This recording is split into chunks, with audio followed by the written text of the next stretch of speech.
Hi friends, ఎలా ఉన్నారు అందరూ? ఇప్పుడే నా వర్కౌట్ ఫినిష్ అయిపోయింది. సో నా వర్కౌట్ చేస్తూ ఆలోచిస్తే ఇవాళ ఏం మాట్లాడాలి అని చెప్పి, వర్కౌట్ వల్ల యూజెస్ ఏంటి అందరూ మాట్లాడతారు దీని గురించి. బట్ అందరికీ తెలుసు కూడా. బట్ ఏంటంటే అది యాక్చువల్లీ ఇలా రాసి పెట్టుకున్నాను, మర్చిపోతానేమో అని. సో ఫస్ట్ థింగ్ వచ్చేసి హెల్త్ బెనిఫిట్స్ అనమాట. హెల్త్ బెనిఫిట్స్ అనేవి అందరికీ తెలిసినవే.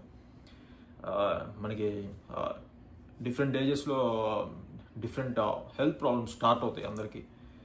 సో వర్కౌట్ వల్ల ఏంటంటే అవి రావని చెప్పను, బట్ వాటిని డిలే చేసినట్లు అవుతుంది.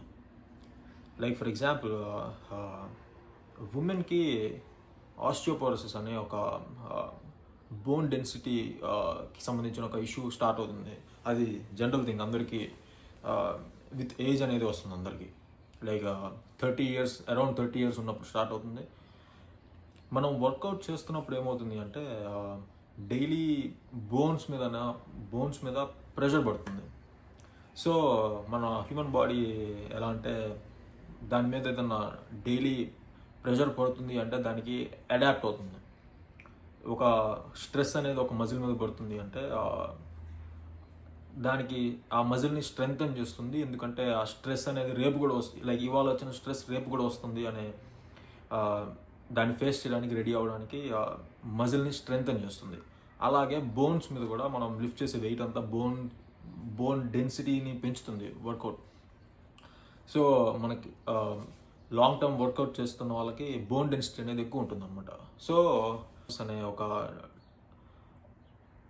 క్రోనిక్ కండిషన్ని కంప్లీట్గా ఎలిమినేట్ చేయలేరు, బట్ ఏంటంటే దాన్ని డిలే చేయొచ్చు, లైక్ ఒక 10 years or 15 years. అలాగే హెల్త్ బెనిఫిట్స్ అనేవి అందరూ మాట్లాడతారు, గూగుల్లో చాలా ఉంటాయి. అవన్నీ పక్కన పెడితే సో హెల్త్ అనేది అందరికీ తెలిసిందే, సో దాన్ని పక్కన పెట్టేద్దాం. సెకండ్ థింగ్ వచ్చేసి డిసిప్లిన్. మనం ఎంత డిసిప్లిన్డ్గా ఉన్నాము అనేది మనకు మాత్రమే తెలుసు. ఏదైనా ఒక విషయం అనుకున్నప్పుడు మనం ఎంత డిసిప్లిన్డ్గా దాన్ని ఫినిష్ చేసాము అనేది మనకు మాత్రమే తెలుస్తుంది. వర్కౌట్ చేసేవాళ్ళు, యూజువల్గా జిమ్కి వెళ్ళేవాళ్ళు అట్లీస్ట్ వీక్లో 7 daysలో మనం 5 days డిసిప్లిన్గా ఉంటే లాస్ట్ 2 days వచ్చేసి మనకు నచ్చినట్లు ఉండొచ్చు. దానివల్ల ప్రోగ్రెస్ అనేది కంప్లీట్గా లాస్ అయిపోము. ప్రోగ్రెస్ అనేది స్లోగా ఉంటుంది. అది కూడా ఎలా అంటే మనకున్న గోల్ని బేస్ చేసుకొని, like for example if you are like మీరు ఒక కాంపిటీషన్కి రెడీ అవుతున్నారు అనుకోండి. మీకు గోల్ ఉంది రెడీగా, ఒక 3 monthsలో లేక 4 monthsలో ఒక గోల్ రెడీగా ఉంది అక్కడ. సో దానికోసం ప్రిపేర్ అవుతారు. సో మీకు 4 months డిసిప్లిన్గా ఉండాలి అని తెలుస్తుంది. అలాగే ఏదైనా ఒక ఫిల్మ్ యాక్టర్స్ ఉన్నారు, వాళ్ళ ఒక షూటింగ్ ఉంది నెక్స్ట్ 6 monthsలో. షూటింగ్ 6 monthsలో ఉంది కాబట్టి 6 months డిసిప్లిన్గా ఉంటే సరిపోతుంది. వాళ్ళకి ఒక ఫిక్స్డ్ గోల్ ఉంది 6 months. అలా కాకుండా జస్ట్ జనరల్ హెల్త్ కోసం వర్కౌట్ చేసేవాళ్ళు, జస్ట్ బాడీ మెయింటైన్ చేయడం కోసం వర్కౌట్ చేసేవాళ్ళు, వీళ్ళకేంటంటే ఒక ఫిక్స్డ్ గోల్ లేదు. సో ఎన్ని రోజులు ఇలా ఉండాలి అనే థాట్లో ఉంటారు. ఎన్ని రోజులు అంటే నేను ఇలా like obviously to be frank అన్ని ఫుడ్స్ టేస్ట్గా ఉండవు మనం, ఎందుకంటే అన్నీ యాడ్ చేసుకోం కాబట్టి. అలా ఎన్ని రోజులు తినకుండా ఉండాలి అనే ఫీలింగ్లో ఉన్న వాళ్ళకి వీక్లో 5 days నాకు నచ్చింది తింటే లాస్ట్ 2 days నాకు నచ్చింది తినొచ్చు అని ఒక షార్ట్ టర్మ్ గోల్ అనమాట. అలా ఉంటే ఏమైందంటే మనం ఈ ప్రాసెస్ని లాంగ్ టర్మ్ కంటిన్యూ చేయడానికి మనకి హెల్ప్ అవుతుంది, మధ్యలో క్విట్ చేయకుండా. అండ్ డిసిప్లిన్ అనేది ఎదుటి వాళ్ళకి కనిపిస్తుంది. ఒక ఇంటర్వ్యూర్ అనుకోండి, మీరు ఒక 2 people మీ ఆఫీస్లోకి వచ్చారు సేమ్ టైం. ఒక అతను ఫిట్గా ఉన్నాడు, మస్కులర్గా ఉన్నాడు, ఇంకొక అతను అలా లేడు. మీకు చూడగానే అర్థమవుతుంది, లైక్ చూడగానే ఒక ఇంప్రెషన్ వచ్చేస్తుంది. ఓకే అంటే మీరు అక్కడ ఇంకా ఏం వచ్చిన వాళ్ళిద్దరు ఇంకా ఏం మాట్లాడలేదు, మీరేం క్వశ్చన్స్ అడగలేదు, వాళ్ళు ఏం ఆన్సర్ చెప్పలేదు, బట్ మీకు అలా చూడగానే ఒక ఇంప్రెషన్ అనేది ఫామ్ అయిపోయింది ఆల్రెడీ ఫిట్గా ఉన్న పర్సన్ మీద. ఇతను ఆల్రెడీ డిసిప్లిన్గా ఉన్నాడు, like he's doing something different than the other person అని చెప్పి ఒక కన్క్లూజన్ కాదు, బట్ ఒక ఇంప్రెషన్ అనేది వచ్చేసారు అతని మీద. అలాగే నెక్స్ట్ థింగ్ వచ్చేసి కాన్ఫిడెన్స్ అనమాట. కాన్ఫిడెన్స్ అనేది ఎలా వస్తుందంటే మనకి ఏదైనా అచీవ్ చేసినప్పుడు నెక్స్ట్ 3-4 days ఆ కాన్ఫిడెన్స్ అనేది చాలా డిఫరెంట్గా ఉంటుంది. మీరు గమనించారో లేదో, లైక్ ఫర్ ఎగ్జాంపుల్ చిన్న థింగ్స్, లైక్ ఫర్ ఎగ్జాంపుల్ ఎగ్జామ్లో స్టూడెంట్స్ అయితే ఎగ్జామ్లో టాప్ వచ్చినప్పుడు ఆ కాన్ఫిడెన్స్ డిఫరెంట్ ఉంటుంది నెక్స్ట్ ఎగ్జామ్ వరకు. అలాగే ఆఫీస్లో ఏదైనా వర్క్ ఫినిష్ చేసినప్పుడు ఆ కాన్ఫిడెన్స్ వేరుంటుంది, ఏదైనా ప్రమోషన్ వచ్చినప్పుడు ఆ కాన్ఫిడెన్స్ వేరుంటుంది. సో ఇదంతా ఏంటంటే కాన్ఫిడెన్స్ అనేది సెన్స్ ఆఫ్ అచీవ్మెంట్కి లింక్డ్ అనమాట. లైక్ మెంటల్గా ఓకే మనం ఇది అచీవ్ చేసాము అంటే ఆటోమేటిక్గా కాన్ఫిడెన్స్ అనేది కొంచెం బిల్డప్ అవుతుంది. ఇదే కాన్ఫిడెన్స్ మీరు వర్కౌట్ చేసి, లైక్ ఫర్ ఎగ్జాంపుల్ ఒక రోజు మీరు అనుకున్న వర్కౌట్ ఫినిష్ చేసి మీరు అనుకున్న క్యాలరీస్ కంప్లీట్ చేసి, ఇదంతా ఏంటంటే మీకు అనిపించకపోయినా మీకు బ్యాక్గ్రౌండ్లో లైక్ ఇంటర్నల్గా మీ మైండ్ ఏమనుకుంటుందంటే ఓకే అది అచీవ్మెంట్లా ఫీల్ అవుతుంది.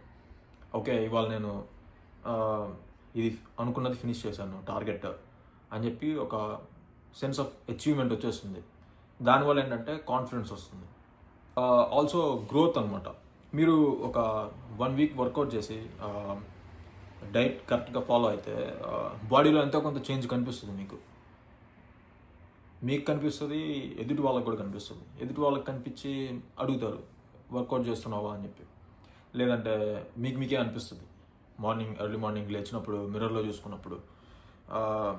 ఇదంతా ఏంటంటే మీరు ఏదో అచీవ్ చేసేసారు అని చెప్పి మీ మైండ్ ఫీల్ అవుతుంది. సో దానివల్ల ఏంటంటే కాన్ఫిడెన్స్ అనేది బూస్ట్ అవుతుంది.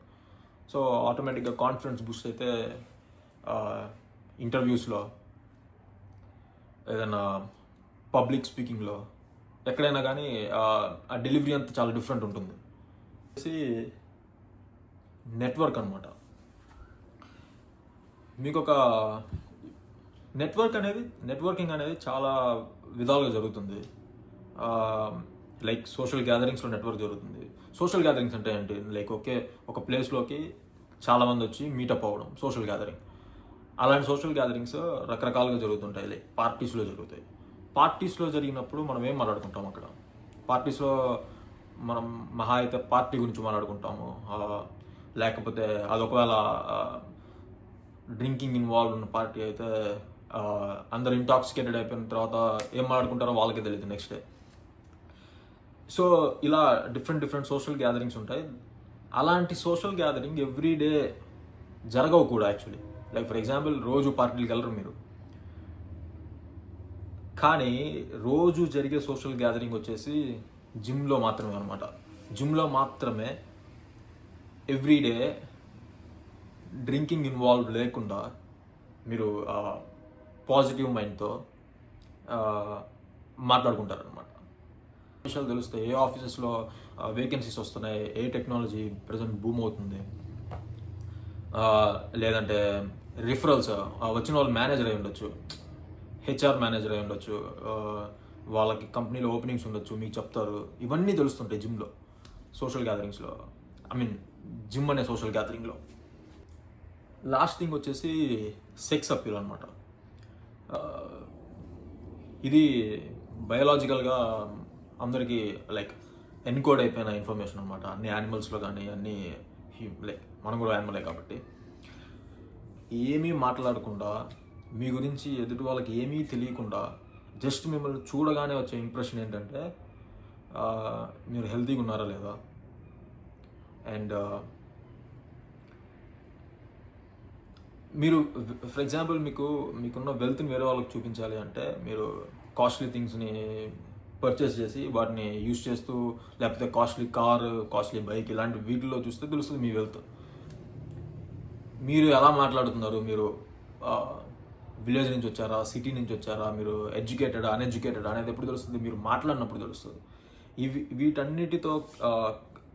వీటన్నిటిని కన్సిడర్ చేయకుండా మిమ్మల్ని చూడగానే వచ్చే ఇంప్రెషన్ ఏంటంటే మీ ఫిజిక్ అనమాట.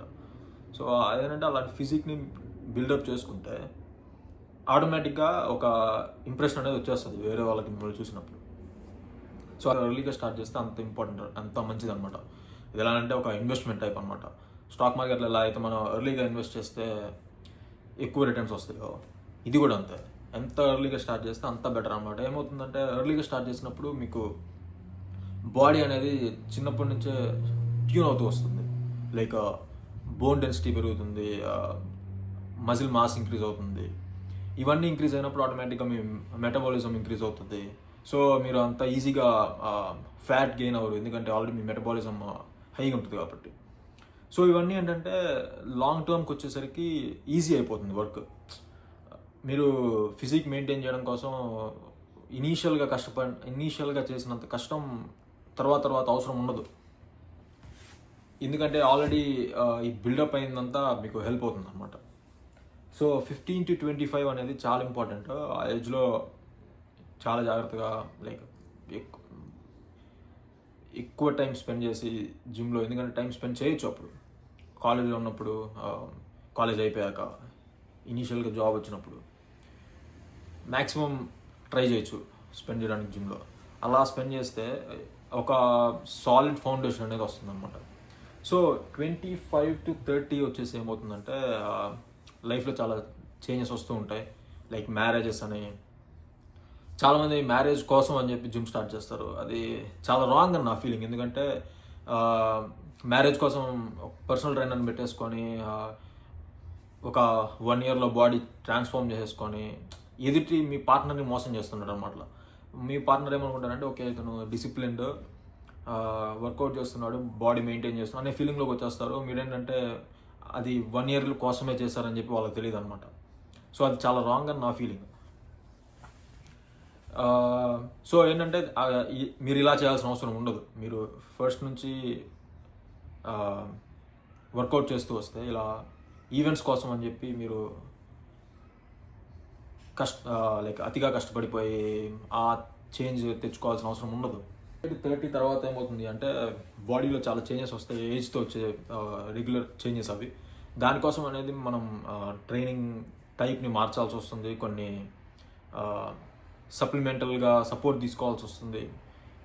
ఇవన్నీ ఏంటంటే ఆఫ్టర్ 30 అనేది కొంచెం చేంజ్ అవుతుంది వర్కౌట్ రెజ్యూమేలో, ఎందుకంటే బిఫోర్ 30 వర్కౌట్ అయినవన్నీ ఆఫ్టర్ 30 వర్కౌట్ అవ్వవు. మజిల్, ఎందుకంటే మెన్లో టెస్టోస్టెరాన్ అనేది టీ లెవెల్స్ అనేవి డ్రాప్ అవుతాయి. సో దానికోసం అని చెప్పి కష్టపడడం అనేది సేమ్, బట్ ఏంటంటే ఆఫ్టర్ లైక్ వర్కౌట్ అనేది లైక్ ఐట్స్ 20 to 30%, మిగతాదంతా మనం తీసుకునే డయట్ వీటి మీద డిపెండ్ అయి ఉంటుంది. సో ఆఫ్టర్ 30 అనేది ఈ ఫస్ట్ 20% అనేది సేమ్ లైఫ్ లాంగ్ ఎవరికైనా వర్కౌట్ చేయడం అనేది. ఆ లాస్ట్ సెకండ్ పార్ట్ ఏదైతే ఉందో డయట్ అండ్ సప్లిమెంట్స్, అవి చేంజ్ అవుతూ వస్తాయి ఏజ్ని బట్టి. సో అది ఈజీ, లైక్ దాన్ని ఆల్రెడీ స్టడీ చేసి చదువుకొని న్యూట్రిషనిస్ట్ ఉన్నారు, వాళ్ళని హెల్ప్ చేస్తారు. బట్ వాళ్ళు ఎవరు హెల్ప్ చేయలేనిది ఏంటంటే ఫస్ట్ ఉన్న 20% పార్ట్ అనమాట, వర్కౌట్ చేయడం. అది మీరు మాత్రమే చేయగలరు. సో ఏంటంటే దాన్ని మనం చిన్నప్పటి నుంచి అలవాటు చేసుకుంటే ఒక డైలీ హ్యాబిట్ కింద ఏంటంటే మిగతావన్నీ ఈజీ అయిపోతాయి అనమాట. So that's it for today. I'll meet you tomorrow.